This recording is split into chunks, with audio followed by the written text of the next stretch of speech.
Category സർട്ടിഫിക്കറ്റുമായിട്ടുള്ള ആശങ്കകളെല്ലാം നമ്മുടെ കുട്ടികൾ comment ബോക്സിൽ ഇങ്ങനെ വന്ന് ചോദിക്കാറുണ്ട്. എല്ലാവർക്കും ഒരു പേടിയാണ്. നീറ്റ് 2025 അപ്ലൈ ചെയ്യുന്ന കുട്ടികൾ ഏറ്റവും പേടിയോടുകൂടി കാണുന്ന ഒരു സംഭവമാണ് ഇതിലെ ഈ ഒരു അപ്ഡേറ്റ് എന്ന് പറഞ്ഞാൽ കാറ്റഗറി സർട്ടിഫിക്കറ്റിന്റെ കാര്യം. അതിനെക്കുറിച്ചുള്ള എല്ലാ ആശങ്കകളും നമുക്ക് ഈ ഒറ്റ വീഡിയോയിൽ ക്ലിയർ ചെയ്യാം. അതിനായിട്ട് നമ്മൾ അറിയേണ്ട കാര്യങ്ങൾ കോമൺ ആയിട്ട് ഏതൊക്കെ കാറ്റഗറികളാണ് ഉള്ളത് എന്നുള്ളത് അറിയണം. ആൻഡ് അതിൻ്റെയൊക്കെ സർട്ടിഫിക്കറ്റ്സിന്റെ വാലിഡിറ്റി എന്താണുള്ളത് എന്നുള്ള കാര്യം അറിയണം.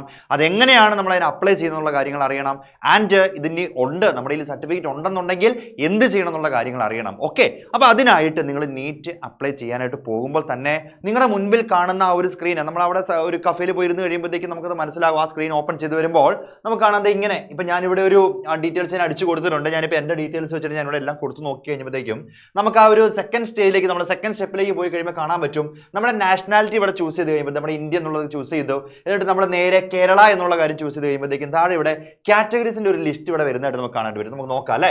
അപ്പൊ നോക്കിയേ, ഇവിടെ മേജർ ആയിട്ട് നമുക്ക് കാണാൻ പറ്റുന്നത് general, EWS, OBC, NCL, ST, SC and general എന്ന് പറഞ്ഞാണ് വന്നേക്കുന്നത് അല്ലേ. അപ്പൊ ഇതിനകത്ത് ഏറ്റവും സേഫ് ആയിട്ടുള്ള, അല്ലെങ്കിൽ ഈ ഒരു കാര്യത്തെക്കുറിച്ച് വറീഡ് ആവേണ്ടാത്ത ആൾക്കാർ എന്ന് പറഞ്ഞിട്ടുണ്ടെങ്കിൽ നമ്മുടെ ജനറൽ കാറ്റഗറിയിലുള്ള ആൾക്കാരാണ്. ബിക്കോസ് അവർക്ക് ഒരു കാര്യം പോലും അവിടെ അപ്ഡേറ്റ് ചെയ്യേണ്ടതായിട്ടില്ല, അല്ലെങ്കിൽ ഒന്നും ചെയ്യേണ്ടതായിട്ടില്ല. അപ്പൊ എന്താണെന്നുള്ള കാര്യം നമുക്ക് നോക്കാം. ഇവിടെ പ്രശ്നം വരിക എന്ന് പറഞ്ഞാൽ പ്രശ്നങ്ങളല്ല കേട്ടോ, അത് എപ്പോഴും സർട്ടിഫിക്കറ്റ് ഒക്കെ ആവശ്യമായിട്ട് വരുന്നത് general, EWS and OBC, ST, SC ഇങ്ങനെയുള്ള ആൾക്കാർക്കാണ്. അപ്പൊ നമുക്ക് നോക്കാം. ഈ ജനറലിലേക്ക് നമ്മൾ പോവുകയാണെന്നുണ്ടെങ്കിൽ ഈ ജനറൽ അടിക്കുമ്പോൾ കാറ്റഗറി നമ്മൾ ജനറൽ ചൂസ് ചെയ്ത് കഴിയുമ്പോഴത്തേക്കും കൺഫേം കാറ്റഗറി എന്നുള്ളൊരു ഓപ്ഷൻ നമുക്ക് വരുന്നതായിട്ട് കാണാൻ പറ്റും. അപ്പോൾ നമ്മൾ ഈ ഓൾറെഡി നമ്മൾ അടിച്ച ഈ ജനറൽ തന്നെയാണെന്ന് ഒന്നും കൂടി നമ്മളോട് ചോദിക്കുകയാണ്. അപ്പോൾ നമ്മൾ നേരെ എന്ത് ചെയ്യണം? യെസ്, ജനറൽ ആണ് എന്നുള്ള കാര്യം നമ്മൾ എന്ത് ചെയ്തോളുക, അങ്ങ് അപ്ലൈ ചെയ്ത് കൊടുത്തോളുക. ഇനി അതല്ല, നമ്മൾ ഈ ജനറലിൽ EWS എന്ന് പറഞ്ഞൊരു കാറ്റഗറി, നമ്മൾ ഈ എന്താണ് മുന്നോക്ക നിരയിൽ ഉണ്ടായിട്ട് തന്നെ സാമ്പത്തികമായിട്ട് പിന്നോക്കം നിൽക്കുന്ന ആൾക്കാരാണ് EWS എന്ന് പറയുന്നത് അല്ലേ. അപ്പം നമ്മൾ അതിലാണെന്നുണ്ടെന്നുണ്ടെങ്കിൽ നമ്മൾ അതിൻ്റെ കൺഫേം കാറ്റഗറി കൊടുക്കുക, ജനറൽ EWS. അപ്പോൾ ഇവിടെയുള്ള ജനറൽ EWSൽ ഇവിടെയും കൺഫേം ചെയ്യാൻ പറഞ്ഞപ്പോൾ നമ്മൾ ചൂസ് ചെയ്തു. എന്നിട്ട് ഇവിടെ ഒരു ചോദ്യം വരുവാണ്, അതായത് do you have a valid and live category certificate issued by an authorised government office എന്ന് ചോദിച്ചേക്കുവാണ്. അതായത് നിങ്ങൾ എപ്പോഴെങ്കിലും ഈ പറയുന്ന EWSന് നിങ്ങൾ അപ്ലൈ ചെയ്തിട്ട് ആ സർട്ടിഫിക്കറ്റ് നിങ്ങളുടെ കയ്യിൽ ഇരിപ്പുണ്ടോ എന്നുള്ള കാര്യം നിങ്ങളോട് ചോദിക്കുക. അപ്പൊ നമ്മുടെ കയ്യിൽ EWSന്റെ സർട്ടിഫിക്കറ്റ് ഉണ്ടെന്ന് വിചാരിക്കുക. അപ്പൊ നിങ്ങൾ ഏറ്റവും ശ്രദ്ധിക്കേണ്ട ഒരു കാര്യം, അങ്ങനെ ഉണ്ട് എന്നുണ്ടെങ്കിൽ നമ്മൾ ചെയ്യേണ്ടത് യെസ് എന്നൊരു കാര്യം നമ്മളവിടെ ചൂസ് ചെയ്യണം, യെസ്. പക്ഷേ ഈ യെസ്സിലേക്ക് പോകുന്നതിന് മുമ്പ് ഒരു കാര്യം നിങ്ങൾ ശ്രദ്ധിക്കേണ്ടതായിട്ടുണ്ട്. അത് എന്താണെന്ന് ചോദിച്ചാൽ ഇതിൻ്റെയൊക്കെ വാലിഡിറ്റിൻ്റെ ഒരു പ്രശ്നമുണ്ട്. വാലിഡിറ്റി, അതായത് നമ്മുടെ ഈ വാലിഡിറ്റി ഓഫ് സർട്ടിഫിക്കറ്റ്സ് നമ്മളിവിടെ ഈ ഒരു പേജിൽ നമുക്ക് കാണാൻ പറ്റും. EWS ആൻഡ് OBC ആണെന്നുണ്ടെങ്കിൽ ആ സർട്ടിഫിക്കറ്റ് നോർമലി കാണുന്ന വാലിഡിറ്റി എന്ന് പറഞ്ഞാൽ 1 ഇയർ വാലിഡിറ്റി ഉള്ളൂ. അപ്പോൾ അത് കഴിഞ്ഞതാണെന്നുണ്ടെങ്കിൽ ചെറിയൊരു പ്രശ്നമുണ്ട് അവിടെ. അതായത് എക്സാമ്പിൾ നിങ്ങൾ ശ്രദ്ധിച്ച് കേട്ടോളുക. ഇപ്പം നമ്മൾ ഡേറ്റ് ഇന്ന് ഫെബ്രുവരി ആയിട്ടുണ്ട്, 2025 ഫെബ്രുവരിയാണ് ഈ ഒരു ടൈം അല്ലേ. അപ്പം നിങ്ങളുടെ സർട്ടിഫിക്കറ്റ് എടുത്ത് നോക്കുക. നിങ്ങൾ അപ്ലൈ ചെയ്തേക്കുന്നത്, നിങ്ങളിപ്പോൾ അപ്ലൈ ചെയ്യാൻ തുടങ്ങുന്ന ഈ ഒരു ടൈമിൽ ഇപ്പം അതിൻ്റെ വാലിഡിറ്റി 1 ഇയർ ആവുന്നതേ ഉള്ളൂ എന്ന് വിചാരിക്കുക. പക്ഷേ കൗൺസിലിംഗ് പോകുമ്പം അതിൻ്റെ വാലിഡിറ്റി കഴിയാൻ ചാൻസ് ഉണ്ടെന്നുള്ള കാര്യം ഇവിടെ മനസ്സിലാക്കുക. അപ്പോൾ അത് നമ്മൾ ഉറപ്പുവരുത്തണം, അത് 1 ഇയർ കഴിഞ്ഞിട്ടുണ്ടോ ഇല്ലയോ എന്നുള്ള കാര്യം ഉറപ്പുവരുത്തണം. ഇനി അതല്ല, അതിൻ്റെ വാലിഡിറ്റി കഴിഞ്ഞെങ്കിൽ എന്ത് ചെയ്യണം? ഇനി അതല്ല, ആ കൗൺസിലിംഗിൻ്റെ ടൈമിലാണ് വാലിഡിറ്റി കഴിയുന്നെങ്കിൽ എന്ത് ചെയ്യണം? അതിൻ്റെ കാര്യങ്ങളെല്ലാം പറഞ്ഞുതരാം. നമ്മൾ നോർമലായിട്ട് നോക്കുകയാണെങ്കിൽ ജനറലായിട്ട് ഇതിൻ്റെ വാലിഡിറ്റി ഒന്ന് അറിഞ്ഞു വെക്കുക. ഇനി അതല്ല, SC ST ആണെന്നുണ്ടെങ്കിൽ നോ എക്സ്പയറി എന്ന് ഇവിടെ കൊടുത്തിട്ടുണ്ട് എന്നുണ്ടെങ്കിലും സ്റ്റേറ്റിനനുസരിച്ച് ഇത് മാറാനായിട്ട് ചാൻസുകൾ ഉണ്ട്. നമ്മുടെ കേരള സ്റ്റേറ്റ് ഒക്കെ എടുത്ത് നോക്കുകയാണെങ്കിൽ 3 to 5 വർഷമൊക്കെ ഇത് മാറാൻ ചാൻസ് ഉണ്ടാകും. നമ്മളൊന്ന് ഉറപ്പ് വരുത്തേണ്ടതായിട്ടുണ്ട്. പക്ഷെ നിലവിൽ ഇപ്പൊ കാണിക്കുന്നത് നമ്മളത് ലേറ്റസ്റ്റ് ആയിട്ട് നമ്മൾ എടുത്ത് വെച്ചിട്ടുണ്ടാവണം. ബിക്കോസ് നമ്മൾ ഈ നീറ്റിന്റെ കാര്യങ്ങളൊക്കെ ആയിട്ട് കഴിഞ്ഞ വർഷങ്ങളിൽ അല്ലെങ്കിൽ +2 അഡ്മിഷൻ ടൈമിലൊക്കെ നമ്മൾ ഈ കാറ്റഗറിയിൽ ഉള്ളവരാണെന്നുണ്ടെങ്കിൽ നമ്മളത് എടുത്ത് വെച്ചിട്ടുണ്ടെന്നുണ്ടെങ്കിൽ അതിന്റെ ഈ എക്സ്പെരിയന്റെ കാര്യത്തിൽ വലിയ പ്രശ്നം വരുന്നില്ല. നമ്മൾ ആ വർഷം നോക്കി ഉറപ്പ് വരുത്തിയാൽ മതി. ഒരുപാട് വർഷങ്ങൾക്ക് മുമ്പുള്ളതാവാതിരുന്നാൽ മാത്രം മതി. അപ്പൊ ഇതാണ് ഈ വാലിഡിറ്റി ഓഫ് ദി സർട്ടിഫിക്കറ്റ്സ് നമ്മൾ പറയുന്നത്. അപ്പൊ ആ കാറ്റഗറി അതിവിടെ ക്ലിയർ ആയെന്ന് വിചാരിക്കുന്നു. നമുക്ക് നേരെ തിരിച്ച് ആ പേജിലേക്ക് പോകാം അല്ലെ. ഇവിടെ നോക്കിയേ, അപ്പൊ നമ്മൾ ജനറൽ EWS നമ്മൾ ചൂസ് ചെയ്തെന്ന് വിചാരിക്കുക. അത് നമ്മളവിടെ കൺഫേം ചെയ്തു. എന്നിട്ട് പറയുന്നത് do you have a valid and live category certificate issued by an authorised government office ചോദിക്കുമ്പോൾ നമ്മൾ യെസ് എന്ന് കൊടുന്ന് വിചാരിക്കുക. അതായത് എൻ്റെ സർട്ടിഫിക്കറ്റ് ഉണ്ട് എന്ന് പറയാണ്. അപ്പം നേരെ നമുക്ക് ചെയ്യേണ്ട ഒരു കാര്യമാണ് കാറ്റഗറി സർട്ടിഫിക്കറ്റ് ID ഇല്ലെങ്കിൽ നമ്പർ നമ്മളിവിടെ അടിച്ചു കൊടുക്കണം. നമ്മുടെ ഉള്ള സർട്ടിഫിക്കറ്റ് എടുത്തിട്ട് അത് വെച്ച് അവിടെ അടിച്ചു ചെയ്ത് കൊടുക്കുക. Then category certificate issued date, അത് എപ്പോഴാണ് ഇഷ്യൂ ചെയ്തേക്കണം എന്നുള്ള കാര്യം അടിച്ചു കൊടുക്കുക. ദെൻ അത് കഴിഞ്ഞ് name of the authority issue in the category certificate, അതായത് ഏത് അതോറിറ്റിയാണ് അത് ആ സർട്ടിഫിക്കറ്റിന്റെ മുകളിൽ നല്ല വെണ്ടയ്ക്ക മുഴുവൻ എഴുതി വെച്ചിട്ടുണ്ടാകും. പേടിക്കേണ്ട കാര്യമൊന്നുമില്ല. അപ്പൊ നമ്മൾ ഇത്ര ചെയ്ത് കഴിഞ്ഞിട്ടുണ്ടെങ്കിൽ ആ ഒരു കോളം നമുക്ക് ക്ലിയർ ആണെന്ന് പറയാൻ പറ്റും. ഇനി അതല്ല, നമ്മുടെ കയ്യിൽ അതില്ല, ആ സർട്ടിഫിക്കറ്റ് ഇല്ല, നമ്മൾ ഇതുവരെ അതിന് അപ്ലൈ ചെയ്തിട്ടില്ല എന്ന് വിചാരിക്കുക. അപ്പം no I have applied but awaiting the എന്ന് പറഞ്ഞൊരു ഓപ്ഷൻ വരുവാണ്. അതായത് നമ്മൾ അതിന് വേണ്ടിയിട്ട് ആ സർട്ടിഫിക്കറ്റിന് വേണ്ടിയിട്ട് വെയിറ്റ് ചെയ്യുകയാണെന്നുള്ള കാര്യം വരുവാണ്. അതായത് നിങ്ങൾ ഈ കാര്യം കണ്ട നീറ്റിന്റെ ഈ എന്താണ് ഒരു ഇത് കണ്ടു കഴിഞ്ഞിട്ടാണ് നിങ്ങൾ ഇതിനെക്കുറിച്ചൊക്കെ ആലോചിക്കുന്നത്, ഇപ്പോഴാണ് അപ്ലൈ ചെയ്യണമെന്ന് വിചാരിക്കുക.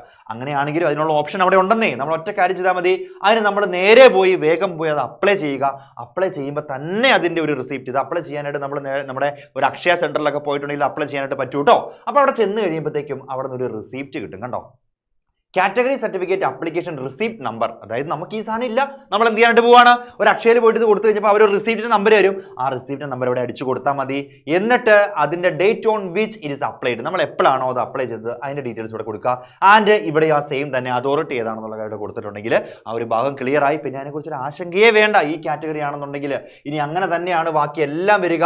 ഒ ബി സിന്റെ കാര്യമാണെങ്കിൽ നമ്മൾ നോക്കാം, ഒ ബി സി ആണെന്നുള്ള കാര്യം ഒന്നുകൂടെ ഉറപ്പുവരുത്തുക. ദെൻ യെസ് ആണെന്നുണ്ടെങ്കിൽ യെസ് കൊടുത്തു കഴിയുമ്പോഴത്തേക്കും ഈ സെയിം ചോദ്യം തന്നെ ചോദിക്കുന്നത് കാണാൻ പറ്റും. കാറ്റഗറി സർട്ടിഫിക്കറ്റ് ID നമ്പർ ചോദിക്കും, ആൻഡ് അത് ഇഷ്യൂ ചെയ്ത ഡേറ്റ് ചോദിക്കും, ആരാണ് ഇഷ്യൂ ചെയ്തെന്നുള്ള കാര്യം നമ്മൾ ചോദിക്കും. ഇനി അതല്ല, നോ, അതും ഞാൻ അപേക്ഷിച്ചിട്ടുള്ളൂ, ഒ ബി സിക്കാർ ഞാൻ അതിന് അപേക്ഷിച്ചിട്ടേ ഉള്ളൂ എന്ന് വിചാരിക്കുക.